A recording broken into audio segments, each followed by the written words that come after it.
It's been a long time since we've been on this show, but I am back and we have plenty to talk about. LeBron James cementing his place in history, the upcoming NFL scouting combine, and so much more coming up here on the best noon sports show, period.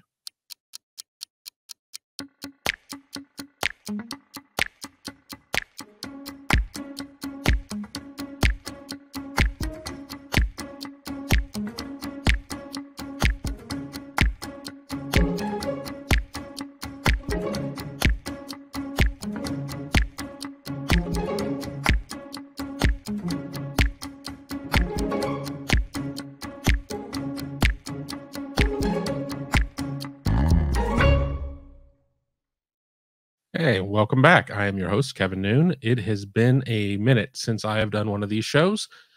Let me get you kind of caught up on a few things personally before we get into it. As many of you know, about several months ago, joined BuckeyeHuddle.com, and the vast majority of my attention is put over there as the director of audio, visual, multimedia, whatever it may be. Needless to say, most of my video content is going over there. I was going through my email earlier this week, and YouTube was like, hey, you better do something on here or your channel is going to lose monetization. Now, the reality is that I haven't done much with this channel, so it didn't come as a surprise.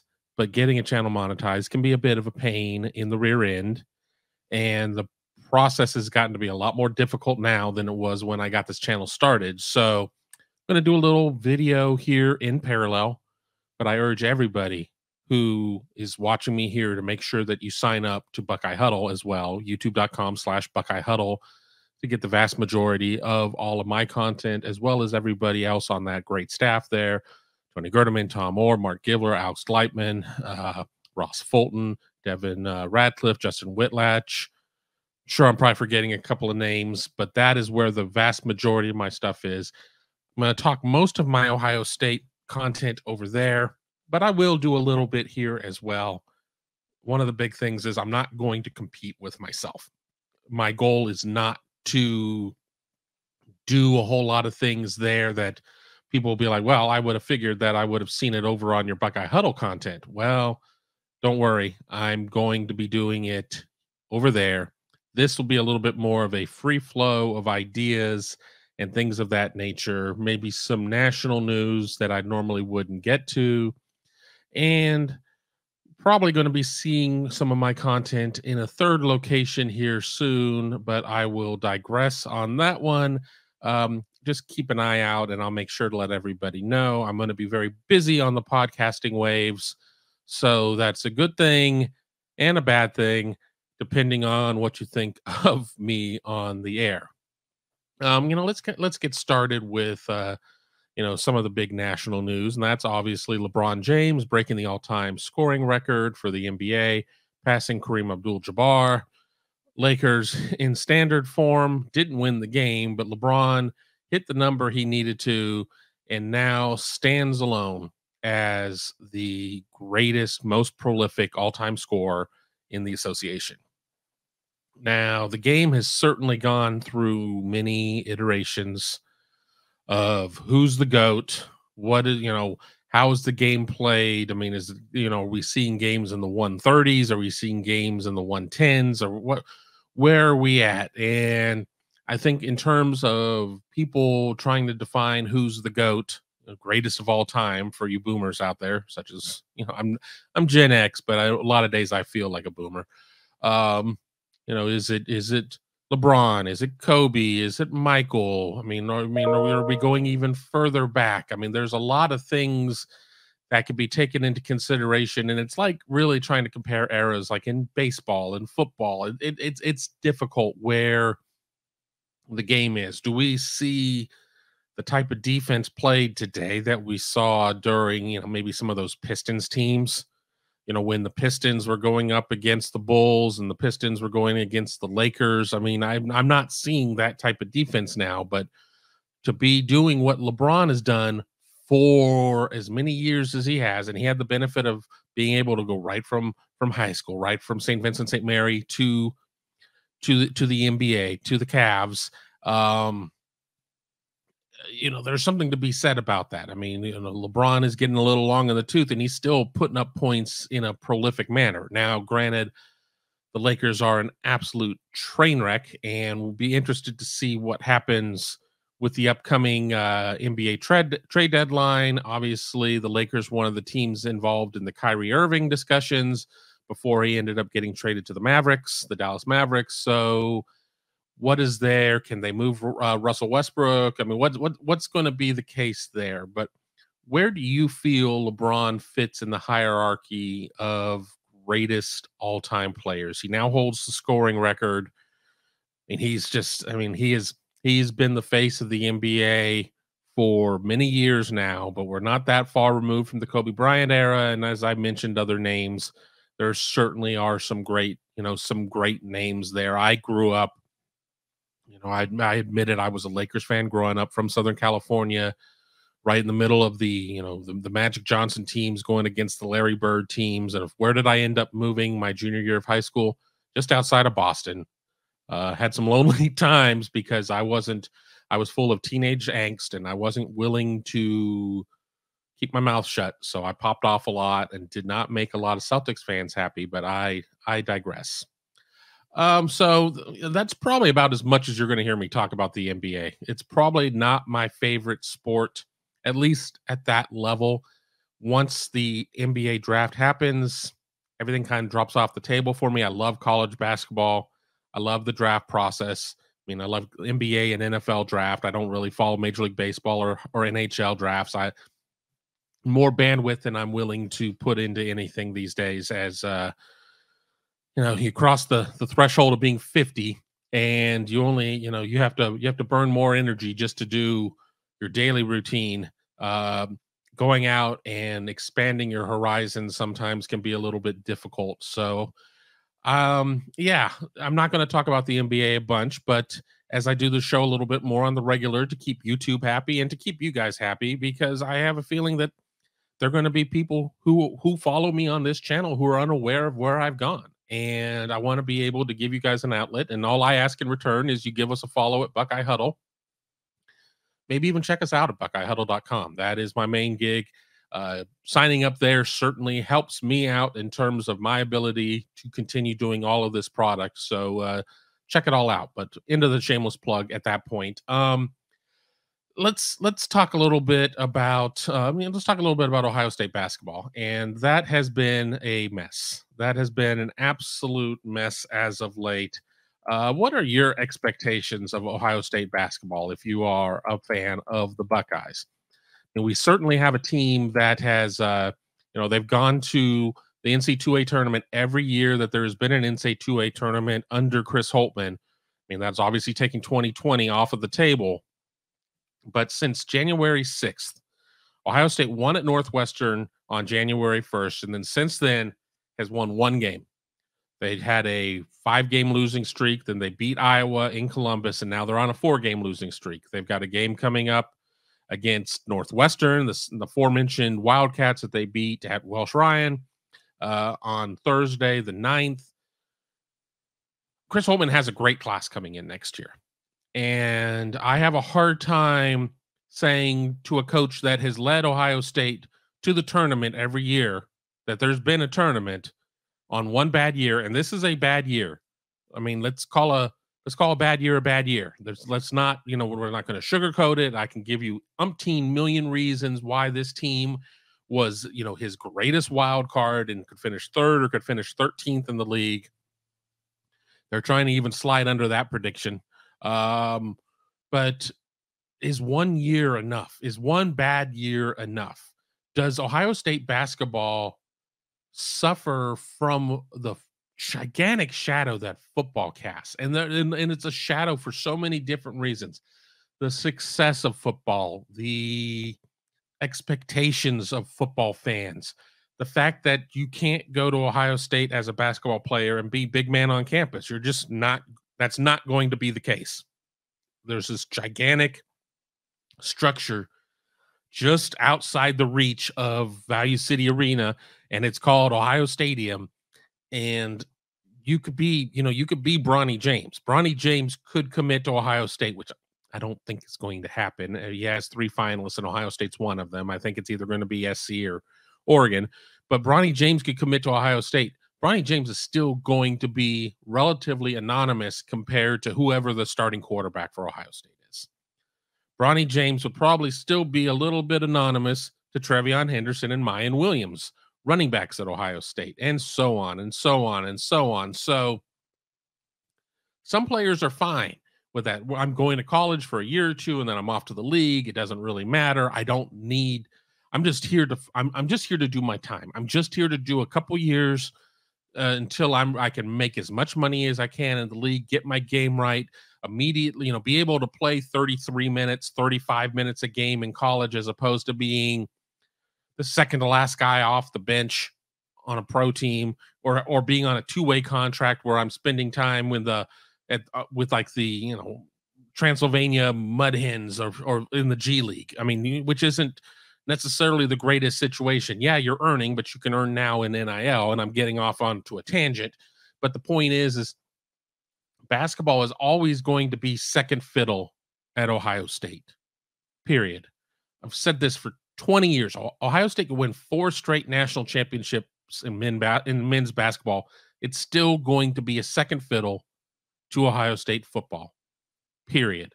The end. There's no way that is going to change. It's not. So there are some challenges there. There are some challenges in the fact that it's not every year that you're going to be able to put together a quote unquote Thad Matta type of team with players out of Ohio and Indiana in your footprint and have everything just kind of work out that way. We can look at the makeup of this current team. This current team really was only a couple of returning players. Zed Key, Eugene Brown, Justice Suing coming off of injury, and Kalen Etzler, who redshirted. Those were your returners. Everybody else on this team came by way of, they were prep players last year and are now, freshmen in college, or came by way of the transfer portal. So unfortunately for Ohio State, in a lot of regards, Ohio State got off to a really strong start. I mean, strong, maybe a little big of a word, but they were 10-3 after beating Northwestern on the first. Ohio State's been at the bottom of the top 25 a couple of weeks. I mean, that had been there. I'm sure their net ranking was pretty good. Their net ranking is still decent right now because the Big Ten is such a meat grinder. But Ohio State is also sitting 3-9 in the league and 11-12 overall.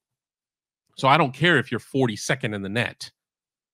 You got to win your damn games. You got to win league games. You can't sit there and be what are they playing? 20 league games now? You can't be 5-15 in the conference and be like, well, it was really tough, so you should probably put us in. It's not going to work that way. Ohio State is not the first 4 out.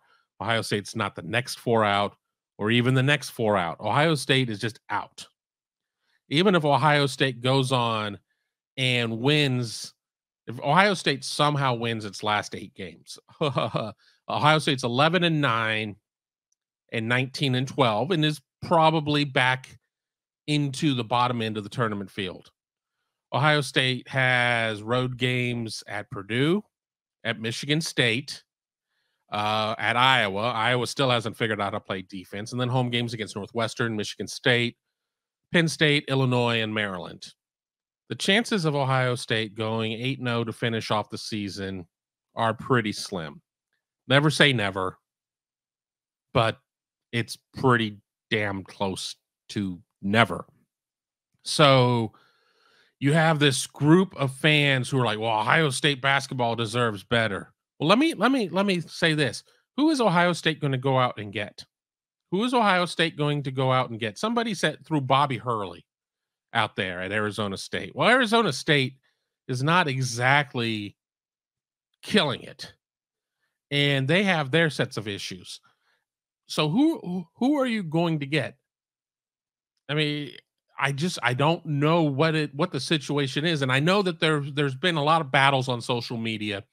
I think it's Jeff Goodman of CBS. I think he's with CBS. People move so much these days. I don't know where anybody works, but somebody's like, be careful what you wish for. And then, of course, people jump in. It's like, well, we just wish for a competitive basketball team. Well, you've had a competitive basketball team every year under Holtman. Unfortunately, one of the dark shadows has been there's been a January swoon almost every year. Yes, Ohio State has not won the Big Ten championship under Chris Holtman. Well, those things don't grow on trees. They just don't.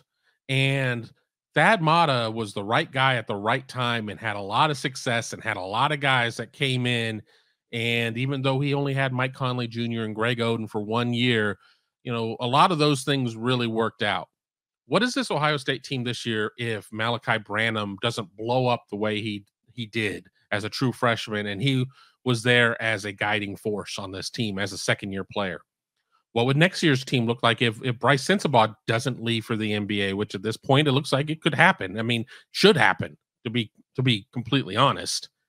So, I don't know. It's probably a little bit more than I want to talk about basketball, but getting back into this first show and knowing the makeup of my subscriber base here, I did want to talk a little bit more Ohio State because I want to hook you guys in. I want you guys to watch, but again, this is going to be a show that is going to be probably a little bit more widely based in what we're going to talk about. Again, I'm not trying to compete against myself and my content over on the other channel. I'm not trying to compete against the hosts on the other channel. We just don't talk basketball. That's just not necessarily something that has captured and dazzled the minds of a lot of Ohio State fans there. So I feel free and clear to be able to talk about that a little bit more here because I'm not competing against myself. Let's move to the upcoming NFL scouting combine, which is a couple weeks away, to be quite honest. Today's February 8th. I think the first players get into town on the 26th into Indianapolis. The NFL combine has locked itself down in Indy through the 24 combine. There's been a lot of talk of moving it around. There's been a lot of pushback from a lot of people because the reason they picked Indianapolis is it was centrally located. It was easy to get in and out of for people. I mean, it doesn't change the fact you got teams on the West Coast, on the East Coast. It just was a nice, simple place for everybody to get in and out of. Well, they've started moving the NFL draft around, as we know. It'll be in Kansas City this year. And they can sell tickets to that, and they can make themselves a couple bucks doing that. They've been selling tickets to go and watch some of the events at the scouting combine, pick up a couple of bucks. I mean, it's a drop in the bucket compared to TV broadcasting rights. I mean, it's not going to be a main source of income, as my email machine keeps going nuts. I should have closed that before the show. Oh well. But 8 Buckeyes have been invited to the NFL Scouting Combine. I talked about that over there at Buckeye Huddle, but 319 players overall have been invited to the Combine. And, for those of you who have not necessarily watched the Combine, it is a great event. I mean, it's not nonstop action. That's not what it's meant for. But with that being said, there is plenty of testing that gets on TV. What is your bench press? What's your 40? Your vertical jump, your long jump, a lot of things of that nature. I don't think a lot of people know what a short shuttle is, and I don't think you don't have to enjoy it. And then, of course, there is all of the testing in terms of on the field where quarterbacks are throwing and receivers are going through the gauntlet and offensive linemen are doing their thing. And it's a great week on NFL Network to watch all of those events. Now, something I do want to bring up is when you look at the combine each year, just because you're invited to the combine doesn't mean that you're automatically drafted. And just because you don't get invited to the combine doesn't mean that you're just, left out there forgotten. 32 players who were drafted were not invited to the combine last year. On the flip side, there are about 80 to 100 combine invites each year who don't get drafted. And that's courtesy of Dane Brugler. And, I wanted to give him a shout out because that was his factoid from The Athletic. But I didn't know the numbers exactly, but it's something that's there. So, from the Ohio State standpoint, Jerron Cage and Teron Vincent don't get invited. But, you still have pro days and things of that nature. I am looking forward to talking to some NFL draft people coming up here soon about following the quarterback situation. Bryce Young versus CJ Stroud versus Will Levis versus, I mean, I'm hearing some other names of potential first round quarterbacks. What about Anthony Richardson out of Florida? I mean, I don't particularly see that one, but it's getting mentioned out there. Who do you think should, what do you think is most important for an NFL quarterback, for that guy who is being evaluated and drafted? We can sit there and we could look at Zach Wilson with the Jets, and that did not work whatsoever. We can look at Justin Fields with the Bears and where that situation stands. He doesn't have a line. He doesn't have receivers. Finally, in year 2, they're like, well, maybe you should run it. And he's run it to the point of being in the same conversation as like Lamar Jackson or the Ravens of what he can do with his legs. But it doesn't change the fact that his passing has not necessarily been there. But he's also been under a tremendous amount of pressure, and he doesn't necessarily have anybody to throw it to. Bryce Young is not the biggest cat. I'm going to tell you that right now. I was at the Heisman ceremony, not the last one, but the one that Bryce Young won, because Bryce was not a finalist last year, and saw him standing next to CJ Stroud. And there's a significant difference in the size of these two guys. We're not that far removed from where you had to be 6 foot. Period. You had to be 6 foot tall to really be considered an NFL prospect at quarterback. When Troy Smith won the Heisman for Ohio State, there was a lot of concern when he went to the NFL scouting combine. Is he going to be 6 foot? Is that number going to start with a 5 or with a 6? And it started with a 5, and he slid. And then he still had an opportunity with Baltimore, and then he got sick. And then Joe Flacco went through that door that was left wide open, and that was kind of the end of Troy Smith's NFL career. Bryce Young has no opportunity of measuring in at 6 foot. I promise you that. We don't have phone books anymore, do we? With the internet? I mean, you're going to need to stand on a phone book or two to get to 6 foot if you're Bryce Young. But he's a winner. We've seen what he's been able to do at Alabama. But if you're drafted in the top 5 picks, the top 10 picks of the NFL, you're going to a team that needs help. And that doesn't mean that you're going into a situation to where you're going to be protected and that you necessarily have a lot of talent around you. Justin Fields can attest to that. So I kind of want somebody that has a little bit more of an NFL ready body. But then if I'm sitting there and I'm looking at CJ Stroud, CJ doesn't run. I mean, he ran in the Peach Bowl. He has some abilities to do that, but that's not necessarily his game.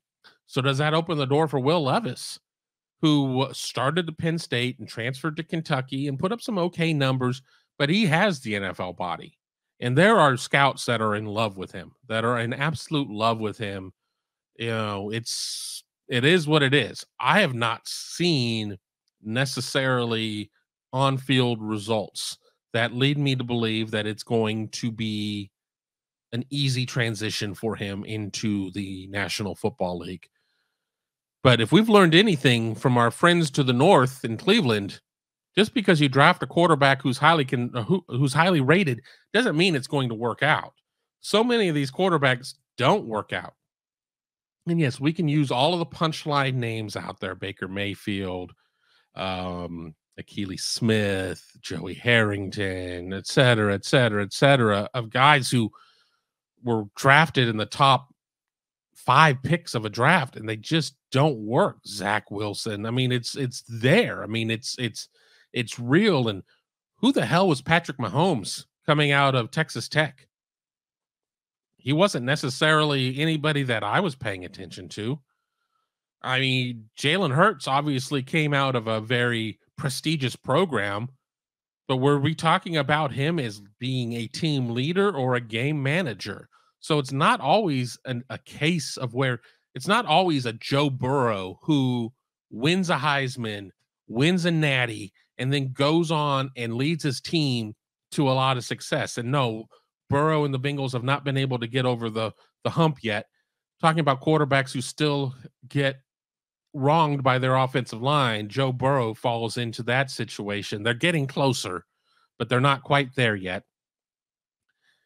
Just because you come in with all the trappings, it doesn't mean that it's necessarily going to work.